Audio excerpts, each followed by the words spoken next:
Everybody, this is Michael Youngblood. I want to say welcome. We're drinking at Moe's.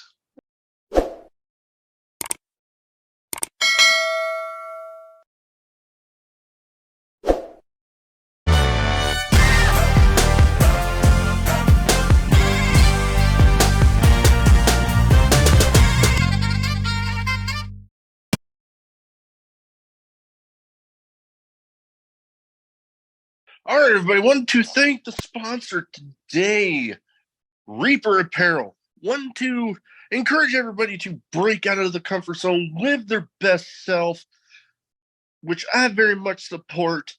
They got great apparel, hats, shirts, beanies, hoodies, all that good shit.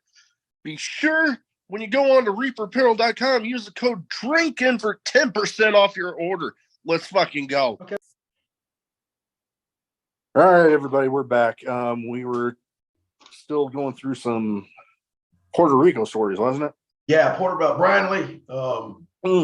Yeah, like I said, last time I saw Brian was he was working with TNA in the tag team. I think it was with Wolfie D. He was teaming with Wolfie D. Oh, okay, yeah. Yeah, and that was the last time I actually seen him, man. I haven't heard nothing else about him. All I know, backstory on Brian, he was a hell of a baseball player. He could have played professional baseball. He could have been $1 million gimmick, which he was $1 million gimmick for a while. He made some really good money. I seen a couple of his paychecks or pay stubs, and then he did the change gimmick, and then Brian just had the goods, man. He just couldn't get it together. And I'm not trying to talk about him or tell his business. I mean, everybody knows the deal. I mean, I'm just trying to tell my side of the story, what I know. Brian's a good guy. Don't get me wrong. It's just he had some demons, man. Oh yeah, that's the thing with people that have issues with that stuff. It's not that they're necessarily bad people. It's just when that stuff gets a hold of them, they become a bit of a different person, and they're not really that one that they are when they're sober. Yeah. There's nothing against the person that they are when they're sober. Mm-hmm. But was gonna get to you had talked about that you had taken a bit of a break. Yeah.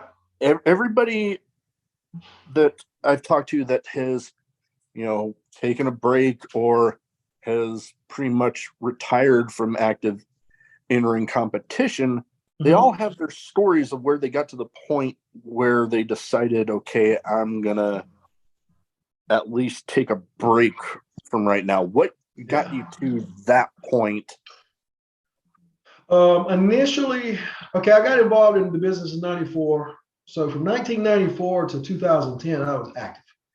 3-4 days a week, some days 7 days a week, or 8-9 days on and then 2 days off. I mean, that was my schedule for, like I said, from 1994 to 2010.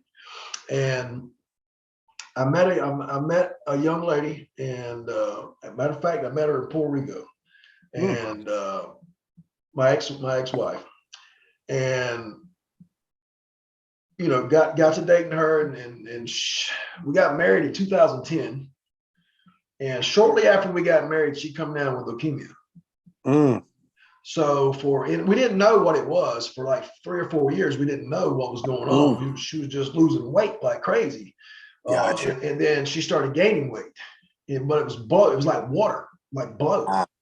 And we couldn't figure out what the hell was going on. And finally, we got a lot of the blood tests because we went to, at the time, I was living in Macon, Georgia. And, thank God I'd saved my money. That way I could take off time.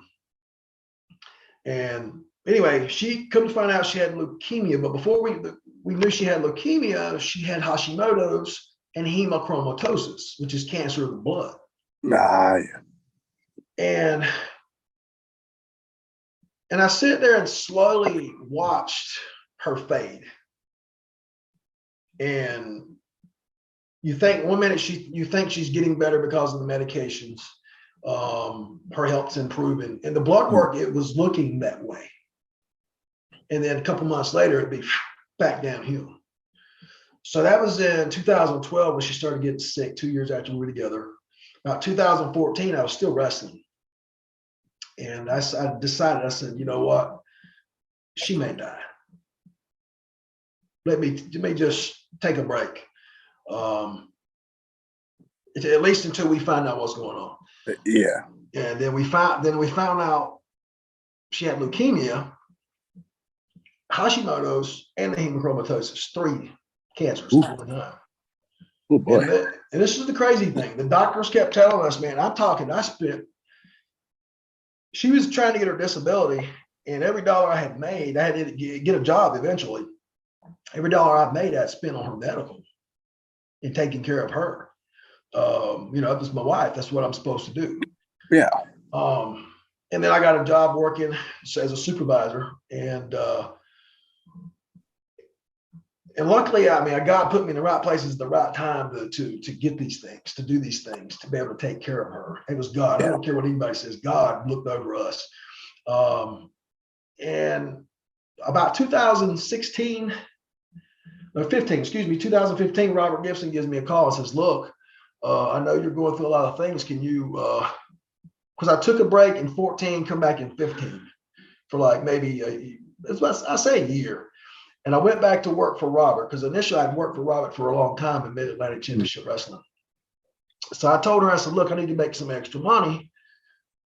And Robert would take care of me, pay me to work 3 days, and I'd make really good money. And I needed that money. I needed that income to be able to live. No, yeah. So I told her, I said, look, I'm only going to do this 2 days a week. I'll be home the rest of the time working and home with you at night. I said, I will be here for you. I will take care of you.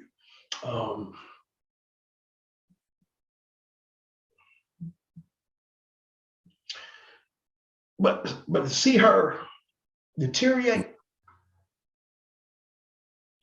and get sicker and sicker and almost die. I knew a guy that worked on a reservation in Arizona. He knew a showman. He said, I can get you a cure for this.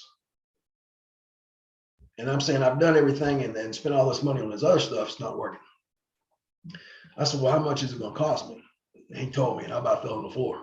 So I had to go get a loan, $20,000 for a little container of herbs and oils mixed together. It looked like goo, black goo. I went and got this stuff. I flew out there, paid the guy, got the stuff, and drove back because I couldn't carry it on a plane. It was illegal. And got it back to her. And it was directions that come with it. And I had to follow these directions and did it to a T. Did everything the way the shaman said do it. This stuff was so potent you couldn't put it on a spoon. It would literally eat the spoon. Oh boy. Yeah. If you left it on the spoon for a certain amount of time. So yeah, everything you did, you had to do it with this wood stick that he gave us. It's like a bamboo stick. And she had to put it in a capsule immediately and take it with water. And this stuff, whatever was in this herb, literally dissolved the cancer in her body. Destroyed it. So this went on for 6, 7, 8 weeks. And she started getting better. Her hair started looking healthier. Her nails were looking healthier. Her skin, her complexion, she's Native American. Her complexion started coming back. She went from a pasty, pale color to her natural tan, beautiful golden brown color. And I'm like looking at her and she's looking at me. She's feeling better. We go back to the doctor in Atlanta and they check her blood work. They look at her, they look at me, after they come into the office. So we're going to do your blood work again. And it's not going to cost you anything. We're going to do it again. We're going to make sure we're not making a mistake. So they did our blood work again. We're sitting there, it's like 4 or 5 hours, and they come out and they said, look, you need to come back here. We need to talk to you. These are results from 7, 8 weeks ago. You're on death's doorstep. These are your results now. You don't have leukemia anymore. You don't have Hashimoto's anymore. She still had the hemochromatosis stuff. She'll have that for the rest of her life. this shaman saved her life. And I'm so thankful. Even though I'm not with her today, I'm glad she's still living. Yeah. You know what I mean? I don't regret a minute or a dime that I spent. Because a part of my life I can't ever get back, but it's a part of my life that I learned from. Yeah. And I learned how to love. I really did. Don't wish any harm on her, you know, remarry, you know, hopefully she'll get remarried again, live her life, but I don't ever want to go through that again. No. That was one of the roughest things. And that's why I took the break. And then, you know, like I said, I went back in 15, wrestled for Robert. Wrestled maybe, I don't know, 4 or 5 months. I said, look, I can't do this. My mind's not in it. I'm not happy with it. And so I took another year off. And then it was 2017. I started getting ready for a bodybuilding competition. Mm. And in the process of getting ready for a bodybuilding competition, I'm training in jiu-jitsu because I fell in love with jiu-jitsu when I was in Japan and had done that 10 years already. I was already training doing this. And one of the coaches said, you know, maybe you need to start focusing on professional fighting. There's a lot of money you can make in this. And he was like introducing me to different people. That's how I met Ken Shamrock. That's how I met Dan Severn, became friends with Dan. I don't know if I mentioned him earlier or not, but Dan and I know we know each other well. And then I got involved in professional fighting. I had to fight 13 amateur fights. I went back to Arizona and California to get my, you know, I ended up winning I fought 13, lost 2, but I had enough points. I had enough points to get my pro card. So I ended up getting my pro card through Diamond World Fights in Delaware, Wilmington, Delaware. And my license come out of New York. New York said, yeah, man, you qualified. Here's your license. And they mailed me my license and I was professional. And then I started fighting professional and that's when the big money started coming. Oh. Yeah. So I said, you know what? At that same time, WWE was looking at me because they had previous tapes and stuff. And I guess it was William Regal had saw me fight professionally. And he was like, I know this kid. And I get a phone call and I get an email from John Combs. Hey, man, would you like to come try out for WWE? I said, well, I've already been there, already done that. I'm not interested. They offered me a developmental contract. So I was like, well, I can at least go to Atlanta and, you know, talk to these guys and wrestle and get paid to do it. And so I went back to WWE and I wrestled the 13th and 14th of November. It was 2017. They offered me a developmental. I went down to Tampa. It was Orlando. Went down to Orlando, started training there. I was there maybe 7 days. And Diamond World Fights offered me a contract I could not turn down. Vince was offered $162,000. After a year, it would go up to, I think, like 230, 240. No royalties, though.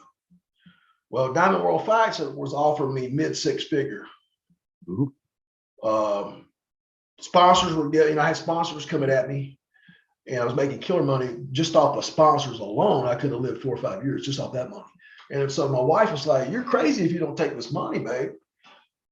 And I said, you know what? That's what I'm going to do. I said, I'm burnt out on wrestling. It was a love-hate relationship with the wrestling. I started training, you know, more in jiu-jitsu, and then I started getting in the cage and training in the cage with my trainer, Byron Stone. He's also on my Facebook page. So Byron Stone was my coach, and he actually trained me professionally. Him, Chris Ruiz, and another guy, I can't think of his name. And then I did the professional fighting, fought 4 fights, won all 4 fights, 2 by TKO, 2 by knockout or KO. And then I broke my neck. And backside of that story, I broke my neck in 2009. So I broke my neck twice. Same bones to C3, C4, and C5. Ooh. And I just recently had surgery back in July of last year to reconstructive surgery on my spine. They said, you'll never wrestle again, you'll never fight again, you'll never squat again. I said, okay, all right. You know, it had me down in the dumps, had me, you know, I was bummed out, especially when they told me I couldn't ever wrestle again. Because even though I had that love-hate relationship, I still had that passion for it. Yeah. So I knew I wasn't going back to professional fighting. So I said, well, I'm an athlete, first of all. I got to do something. Next thing you know, man, Melissa, my girlfriend now, she's been with me I've known her 35 years actually, but we've been together for a year. Matter of fact, our anniversary is in 4 days, 5 days. Ooh, well, happy anniversary on there. Thank you, brother. And she said, Michael, I remember her telling me, bro, she said, Michael, you do anything you want to do. She said, you've been an athlete all your life. If you want to wrestle and you trust God, go wrestle. Me personally, I don't want you involved in is what she was telling me, but I can't tell you what to do. But if you trust God and you trust your body to hold up and you really want to do this, go do it. And I said, you know what, I'm going to do this. So I had the surgery and had my spine corrected.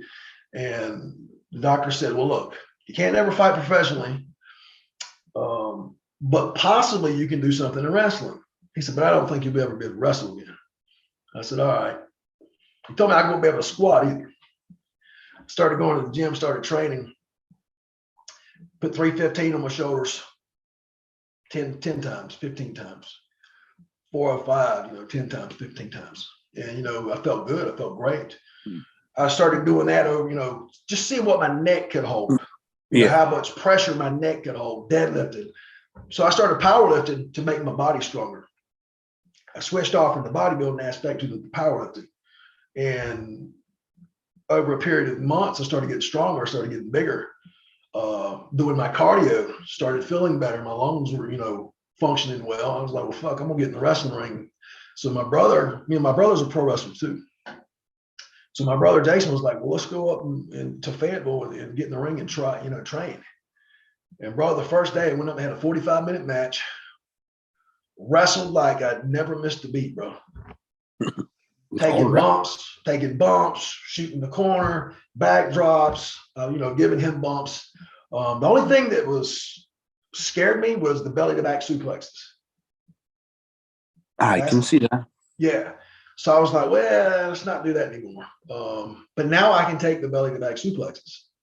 I guess because the tendons have healed, perfectly. Yeah.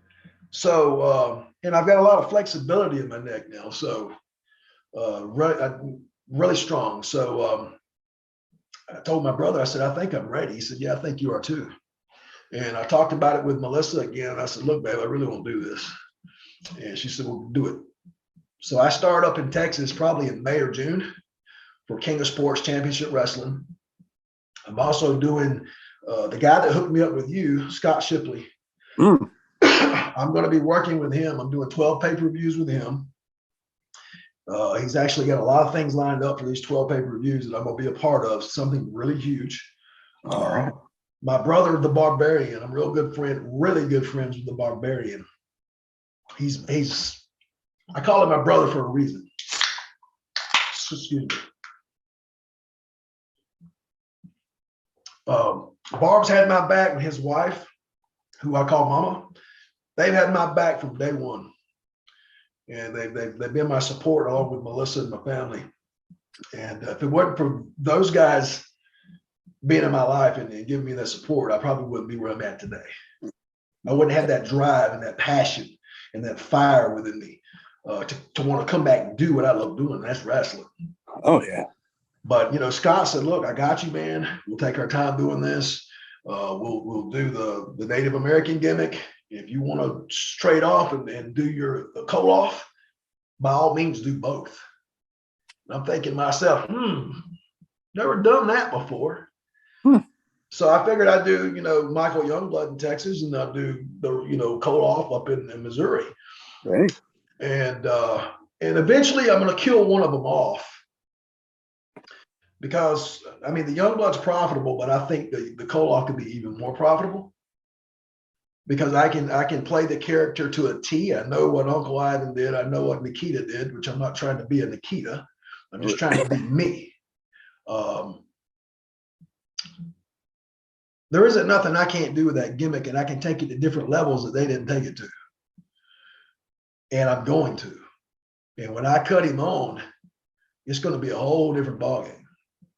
And I think the way that we're going to go about doing the gimmick is going to get over that much more, because he's got so many plans for me, and the storyline's already written out. It's a no-brainer not to do it. Oh, yeah. You know, and I get to play two parts. Hey. So I can feed off one another. I can feed off both gimmicks to help the other one. That's what I'm trying to say. No, I get you. Yeah. But yeah, man, that's why I took the break initially. I don't mean to get off, talk about so many different things. Oh, yeah. But that's why I took the break. Not just because of the leukemia with my ex-wife and then, getting involved in mixed martial arts, but my body was just so beat up. I quit being involved in both sports in 2019. So for 2019 to present, I knew I had to correct a lot of things that were wrong with my health. First of all, I was too big. It's too massive. I had too much muscle on me. And I was scared I was going to injure my heart. And I knew that being lighter would also help my neck and being able to, be more functional in the ring. Gotcha. And flexible, which I was flexible anyway. But it was just the size that was holding me back. 270 pounds is a big boy. Yeah. But I knew, I'm 40, I was 45, 46 at the time. And when I had the neck surgery, I'm 47 now. I don't feel it, but, other than my neck, I got about 5 years left in me. I'm in really good shape, thank God. But I would like to wrestle 2 more years. I really would. Just to wrap up my career the way that I want to do it. So I can say, hey, I don't regret ending it the way that I did, because I didn't know if I was going to come back or not. Yeah. And I just didn't want to go out the way that I went out and not have a happy ending. Oh, yeah. No, everybody wants to have that happy ending, a good way to end it, kind of go out on your own terms, basically, and not have something else kind of force you into it. Yeah. And I tell you too, my Aunt Renee, man, Ivan's wife, she has had my back since day one, since I got in this business. And she's told me, she said, at first they never wanted me to do the gimmick. I think because Uncle Ivan had went through his issues with WWE. Nobody knew who sent me to WWE. The only people that knew was Tony Gurria, Rene Goulet, and Slaughter. That's because they were friends of my uncle. It was kayfabe. So we kayfabe that up until about 2015. And then we let the cat out of the bag. It's when Uncle Ivan started getting sick, 2013, 2014. And I had talked to Ivan and I said, look, Unc, I want to do this gimmick eventually. He said, by all means, do what you want to do. I have no problem with that. Just represent my name well. And like I said, but I didn't really start putting it together until 2017, 2018. Gotcha. While I was fighting MMA, I was, set back in my off time, just thinking, well, eventually I'm gonna come back to the business. What can I do that's different?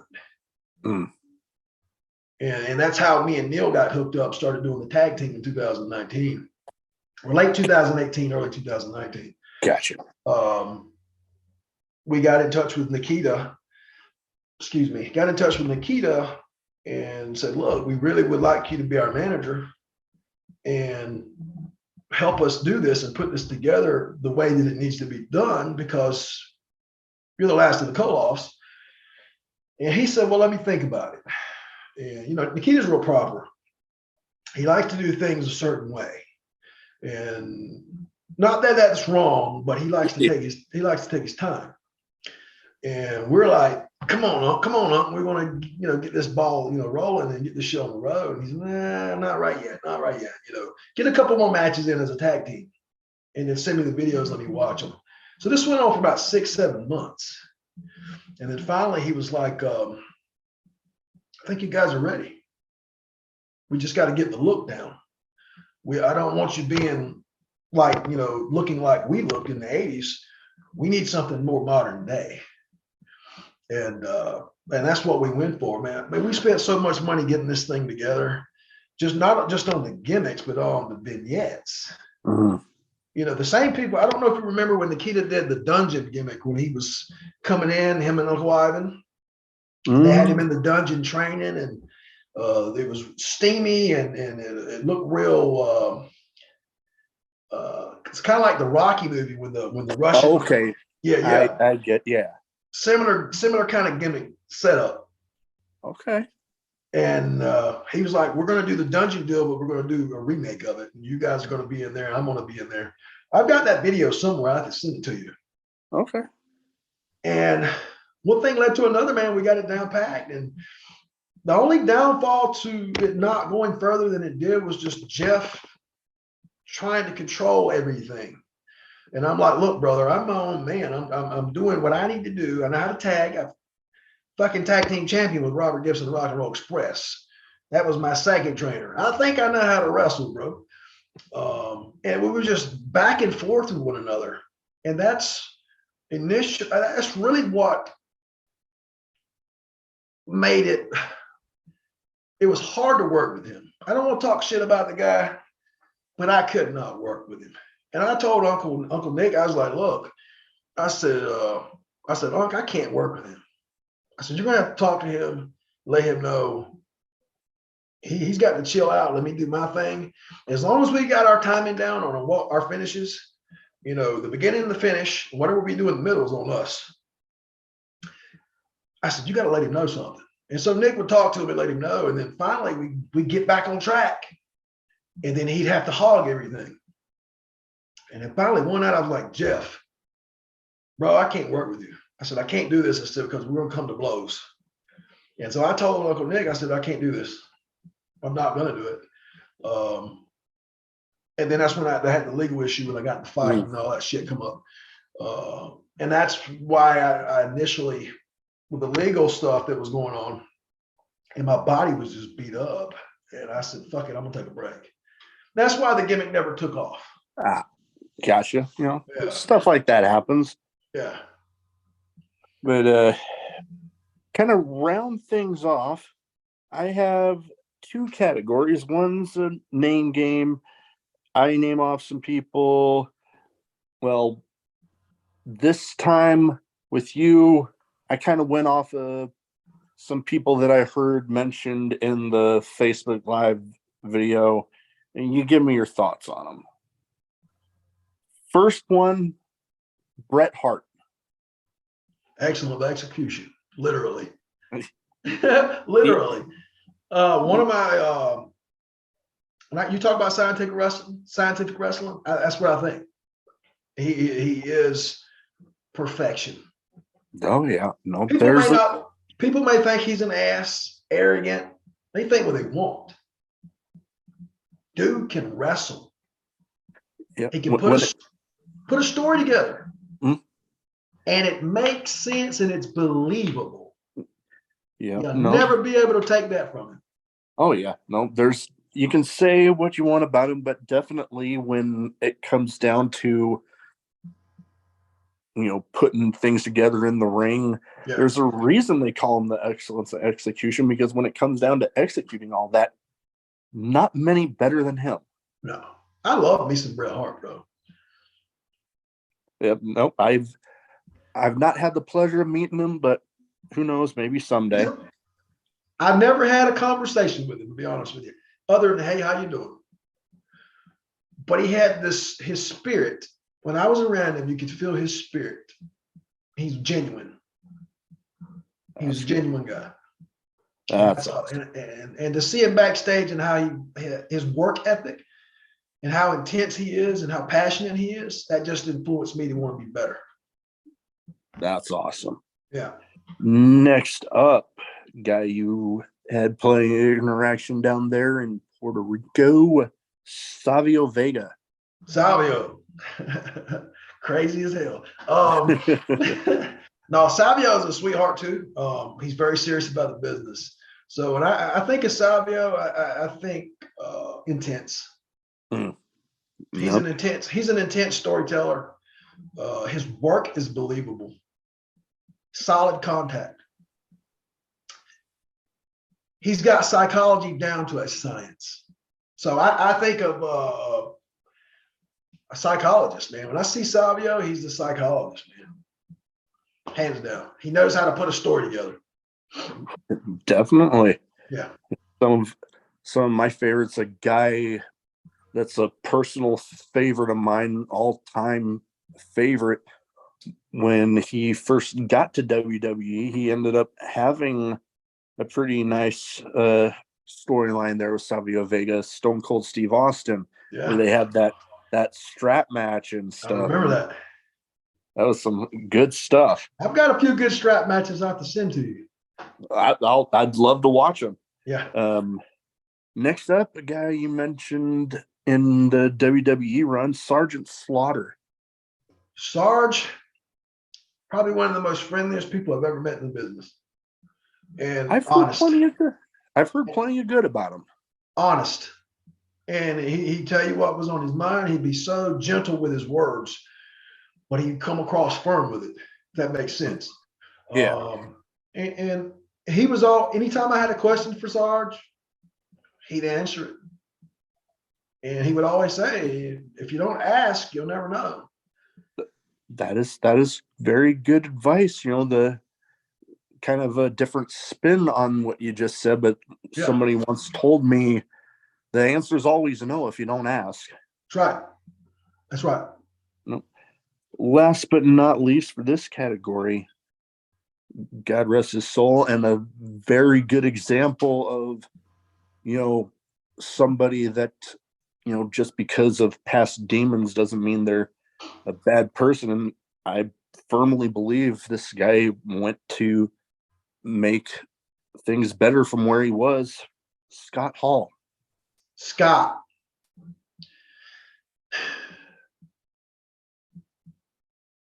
I'll tell you what I really feel. Genuine. He's a genuine guy, but he's serious as fuck. He had that look in his eye. I'll never forget this as long as I live. The night I got in the ring with him, I was scared to death. And we were in Bushkill, Pennsylvania, and we were right behind Gorilla, but before you got to Gorilla, he come over to me, and I remember standing there thinking, okay, duck the clothesline, duck the clothesline, duck the clothesline. That's what he told me. If you don't duck my clothesline, he looked right at me like I'm looking at a Jew. If you don't duck my clothesline, I'm taking your head off. Because that's the only thing that I got in the match was duck the clothesline, hit the crossbody. He holds me, he looks. Boom. I did everything he told me to do and sold my ass off. And that's he and never said no. I said, yes, sir, yes, sir, yes, sir. Anything he wanted to do in the match. We never discussed the match one time. We went in the ring, I did it. I just listened. Chemistry is when I think of Scott, chemistry. And if you can mesh with Scott, listen to him, he'll make you look like $1 million, bro.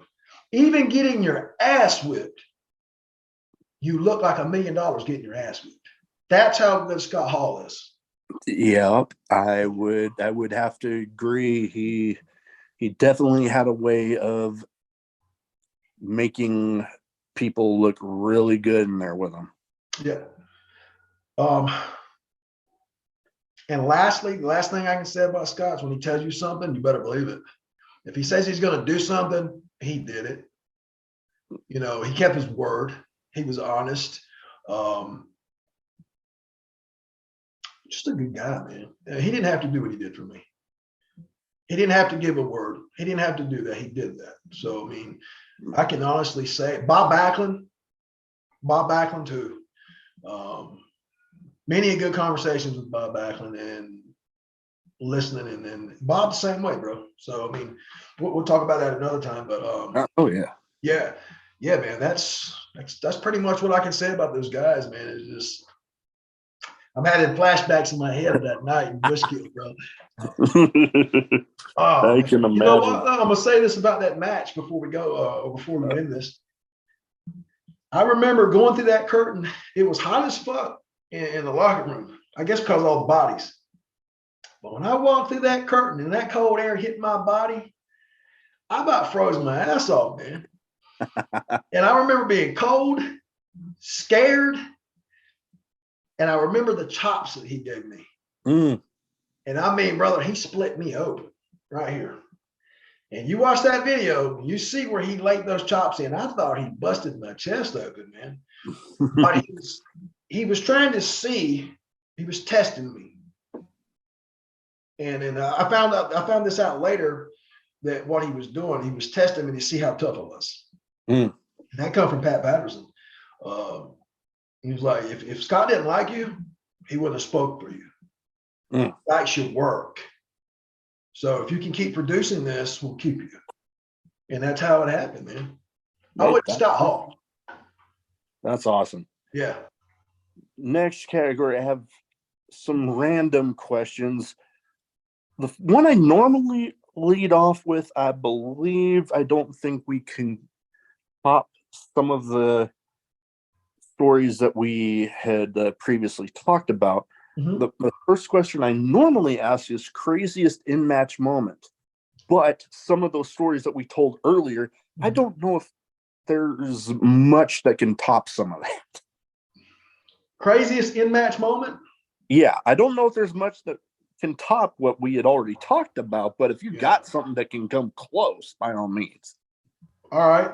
I got something. Well, I would say the most craziest in-ring moment, Sabu, Rob Van Dam, Louisville, Kentucky. Greg Price got me the spot that night. You know, Greg Price is Mid-Atlantic Championship wrestler. I worked with Greg for a long time, bro. Greg had got me booked on the show. It was me, David Cash, Mad Max. We all went up to Louisville Gardens, and we were booked by Rob Van Dam and Sabu because it was their show. But Greg was driving. He just drove us up there. And they took care of us, put us up, paid us everything, took really good care of us. But me and a guy named Mark Green, that's a hell of a name, isn't it? Mark Green, I've never seen this guy after this, worked Rob and Sabu. And in the old USWA ring, one that Lawler and Kaufman worked in, same ring. I remember we didn't talk about much. I remember we had the beginning and the finish. And I remember Sabu, we were all down when you go into Louisville Gardens, there's a basement for a locker room. And you're going down in this basement. I remember going down and they were 420 in, you know what I mean? They're like, come on, man, sit down, sit down. And I said, okay. And it smelled so good. It smelled so good. And they said, do you want to partake? Rob said, do you want to partake? I said, yeah, why not? So I sat down there and smoked with them, right? And they had a hog leg, man. And first time I ever got high. First time I ever smoked grass, bro. And I remember sitting down and I was smoking, and they didn't say nothing about the match. And when they didn't let me know when we were going on, I didn't know when the match was going to be, first, last, or whatever. We ended up being middle of the card. So I'm sitting there, I'm high and I'm paranoid, right? So they're talking Carney. I don't know if you can speak Carney, but I speak Carney. Like Yuzu with us and this is, with the IZ. And they kept talking Carney, but they were calling spots in Carney. And I didn't know what the hell they were talking about. And so they're going over the match thinking I knew Carney, and I didn't know shit. So I didn't know what was going on until I got out there. We ended up having an excellent match. Anyway, I'm so high, I get up, I say, okay, guys, I got to go to the bathroom. I'm so high, I go up the stairs, back up the stairs, and it's way up yonder. And I remember going outside thinking, oh my God, I got to come down. I got to come down. So I walk outside at the back of Louisville Garden, and I'm trying to get that cold air in me to sober the fuck up, And so they're looking for me everywhere. We're going on. Like, as I'm going out there, they're calling us to go to the ring. Mm. So I'm standing there against the wall praying to God, God, don't let me mess this up. Don't let me mess this up. So Greg Price comes and finds me. He's like, Mike, or Youngblood, he called me Youngblood. He said, Youngblood, what the fuck? Where you at, man? He said, where you been at? You got to go on. So I remember walking through this curtain, bro. This is, I swear to God, this curtain was probably 20 foot, 30 foot high, black curtain, but you could kind of see through it. And I remember walking through that curtain, but I didn't see a split. How the fuck did I get through this curtain, you know? So I'm walking through this curtain, bro, and I get tangled up in this bitch. Oh, and no. And I fall, bro. I fall about 5 feet to the floor. And I remember that's what sobered me up. Because I remember falling and dropping. I said, oh God, I'm getting ready to die. And when I hit the floor, man, I rolled like nothing happened and walked onto the ring. That sobered me up. I got down to the ring, and then Sabu and Rob come out, you know. And Sabu said, we're going to do the table spot, remember? And they No. I'm like, table spot? You didn't call it a table spot? He said, oh, yeah, it'll be okay, it'll be okay. The whole time they're ribbing me in the locker room. They were ribbing me through the whole match. And so he throws me outside and then, you know, gives me a couple punches and rolls me back in. He grabs a chair. And I remember him telling me, leave me. And I didn't know what the fuck he was talking about, leave me. And thank God my instinct kicked in. This guy's swinging this chair in my head. I better fucking move. So leave me, man. Get it the hell out of the way. That's when that night's when I learned leave me. So anyway, boom, he gets back into the ring. He does the leg spot where he does the leg drop with the chair. He grabs me. I remember doing some things to him. He let me get my spots in. He said, feed into me, feed into me. He said, and then take a powder to outside of the ring. So I remember taking a powder to outside, and Rob comes off the fucking turnbuckle with a crossbody and nails me. I didn't even know he was going to do it, but I remember looking up, seeing him coming and catching him. So while he did that, Sabu's setting up this table on the ring and the guardrail. Yeah. Rob rolls me up on the table. Sabu's up in the corner. And this table is not a regular table. It don't just break. So he comes off the top rope with a leg drop. I mean, when he landed, he really is not a heavy guy. He's about 185, 190 pounds. He's not a real big guy. So when he hits me, he bounces off of me backwards and lands on his fucking head, bro. Yeah, true story.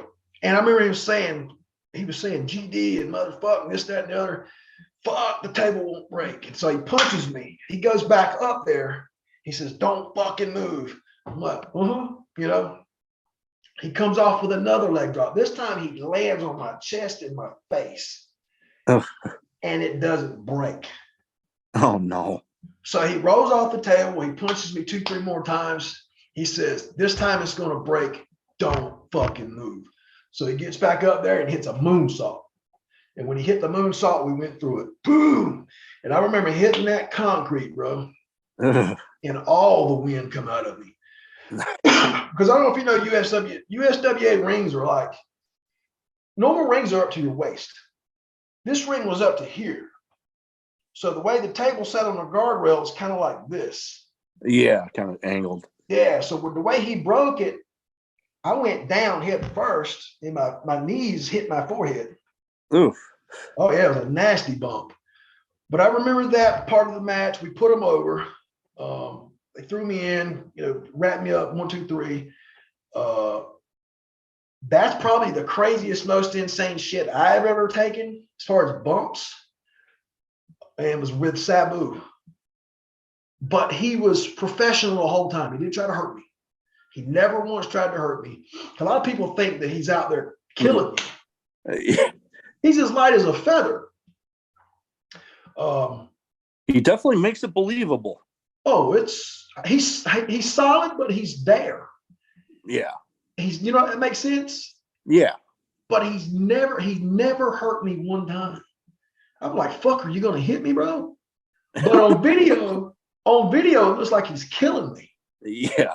And I mean, that's why I tell these guys today, man, the art of wrestling is knowing how to sell and knowing how to work. You know, if we're out there in the ring together and you're beating my ass, I got to make it look like you're killing me. That's going to get you over. Mm-hmm. My job is to get you over. You let me get my comeback, my shine. You cut me off, and then I come back again and get my shine again and start, putting some heat on you. These guys don't understand that. Yeah. They don't understand this today. You got to be able to tell a story. That heel and that baby face has got to get there and tell a story. Oh yeah. And make it make sense. You don't have to do all these high spots, and hit 3, 4, 5 finishes back to back to back, because you're killing the business when you do that. Nothing's believable. Nothing's fucking believable. Back in the day, I said this on the last video. Jake the Snake Roberts would hit a DDT. 1, 2, 3, it's over with. Jerry Lawler would hit a power driver. 1, 2, 3, it's over with. Tully Blanchard hit a damn slingshot suplex. It's over with. These guys go out there today. They're doing frog splashes with chairs, pouring thumbtacks on you, beating you with ball bats, setting you on fire, then pinning you. Hell, you done killed me with the frog splash holding the chair. It's over. It's overkill. It very well can be. They're doing way too fucking much. And you can do the smallest thing and make it mean so much more. They don't care about the business, first of all, because they don't take their time to go watch the old school shit, to learn how to tell a story, the psychology of a match. They just figure they go out there and they beat the hell out of one another. They're killing their bodies, first of all. I know this from experience. You're doing all these crazy high spots, all these power moves, all these crazy finishers. You're injuring yourself as you do these things. Yeah. So over a course of 5 years, you done killed 15 years of your career when you could have had a 25-year career. That makes sense? No, it makes perfect sense. You can only do so much of that until it starts catching up with you. You know, I know some 25-year-old guys.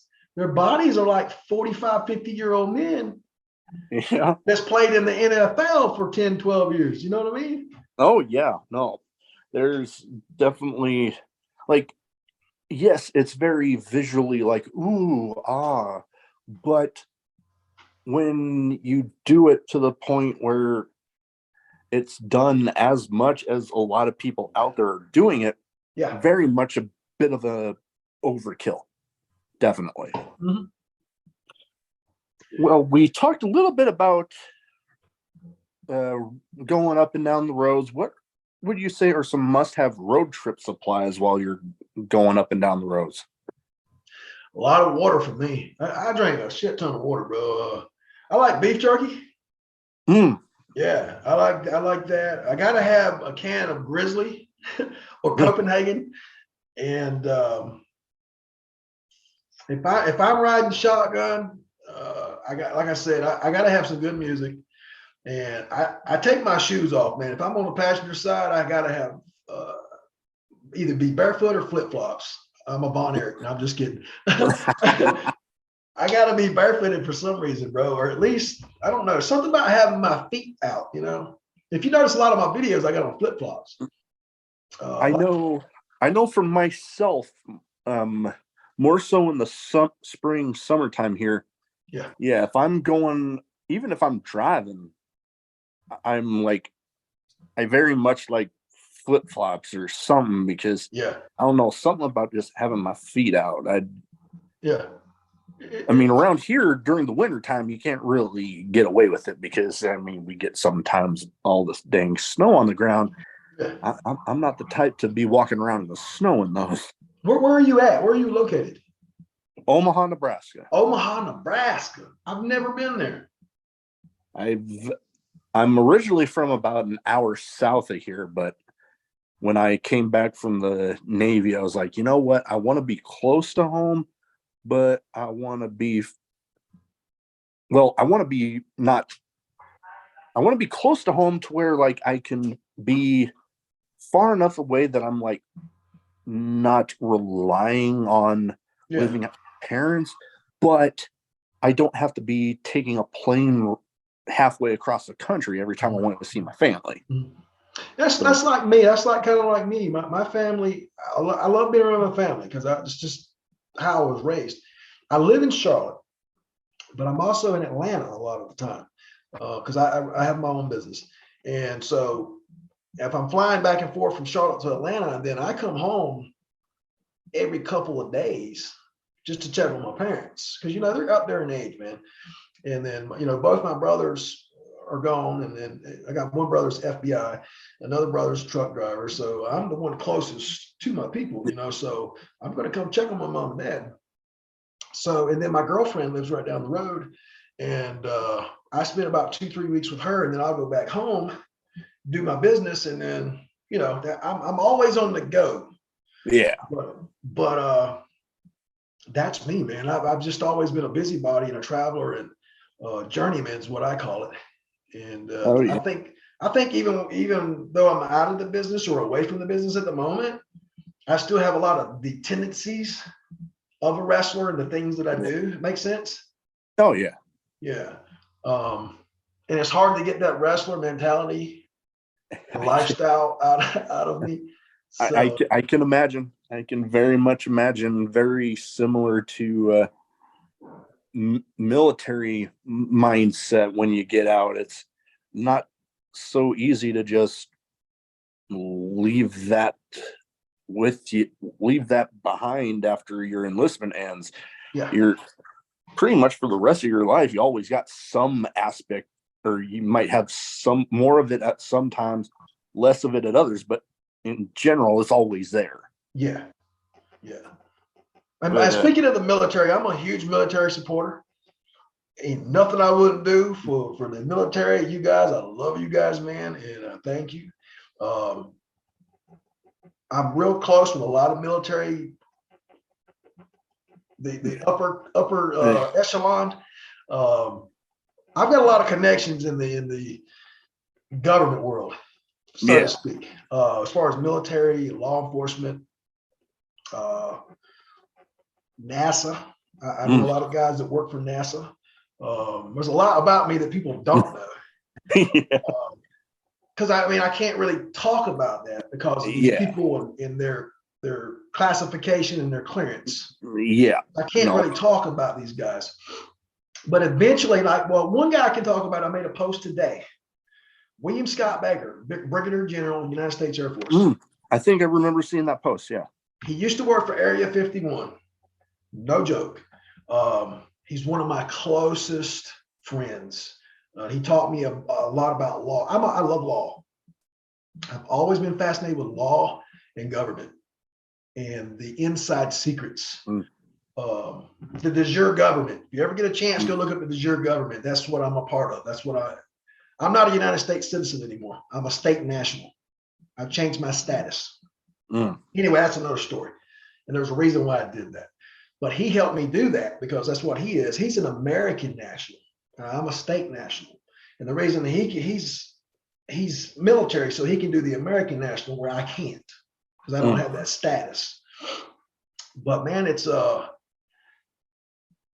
I'm a high supporter of the military, and there ain't nothing I wouldn't do for these guys. That's why I like doing the USO tour so much, because I got to see these guys and talk to them and bring a piece of Americana to them. Yeah. And we're working on some things right now.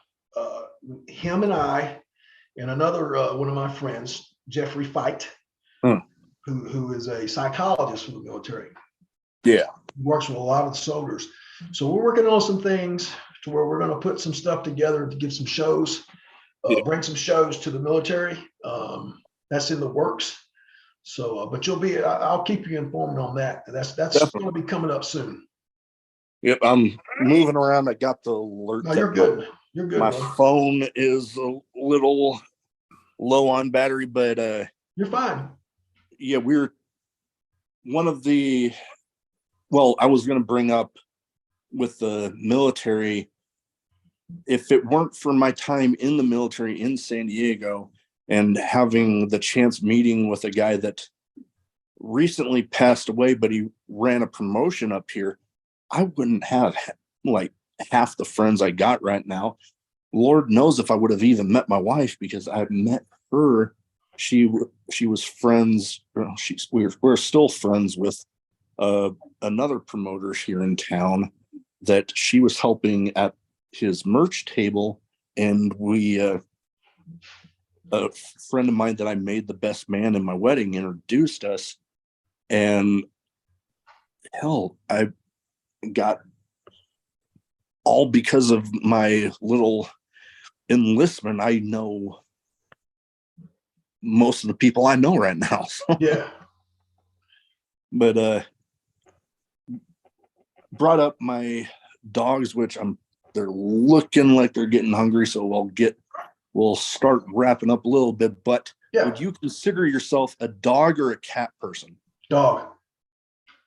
I've always leaned more towards dog myself, but I'm not one of those that, like, I like dogs, but I hate cats. Yeah. I don't hate the cats. I love tigers. But Yeah. I would say my favorite animal is a horse, because I can ride a horse, man, with my eyes closed, bro. Nice. Yeah, I used to train them. Well, not train them. I used to break them. Excuse me. Nice. Yeah. Last but not least, to kind of wrap up the show, best advice for anybody wanting to get into wrestling? Best advice I can give you, just first and foremost, if you're a young person, just coming out of high school, try to go to college. Try to do something with your life. A little, I don't mean to knock wrestling, but a little more productive, because wrestling's promised to nobody. And there's so many people involved in this business, it makes it that much harder to get in. Yeah. And don't waste your young years on something that could possibly not happen. If you're going to wrestle, try to do other things, have a B plan, and take care of your health, and always protect yourself in that ring, because tomorrow is promised to nobody, and your career can end shortly. And we die in this business. We get injured in this business. Yeah. And I tell people all the time,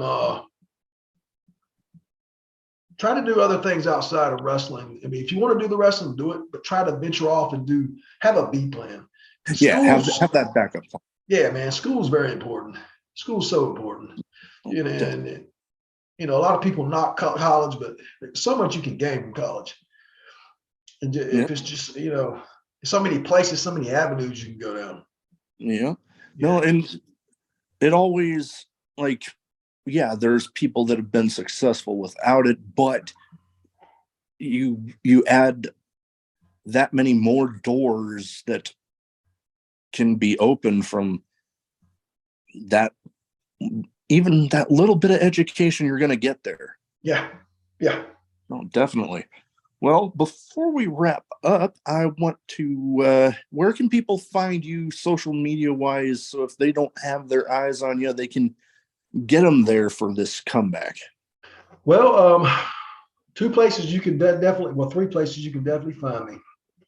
Facebook, under Michael Youngblood. You can find me under my real name as well, which is Charles Michael Quick.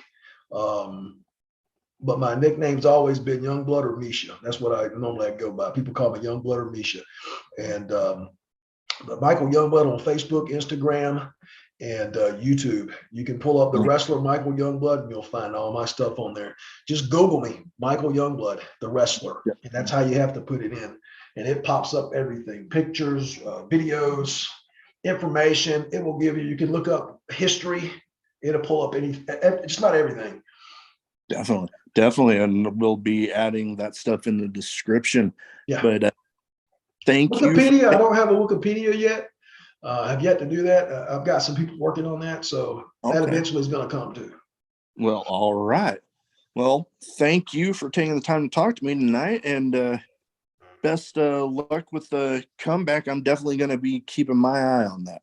Yes, sir. I'll keep everybody posted. So, but you have a blessed night, and I thank you for having me. As I enjoyed this, man. I really have. Definitely. That's awesome, and you're welcome back anytime. Thank you, sir.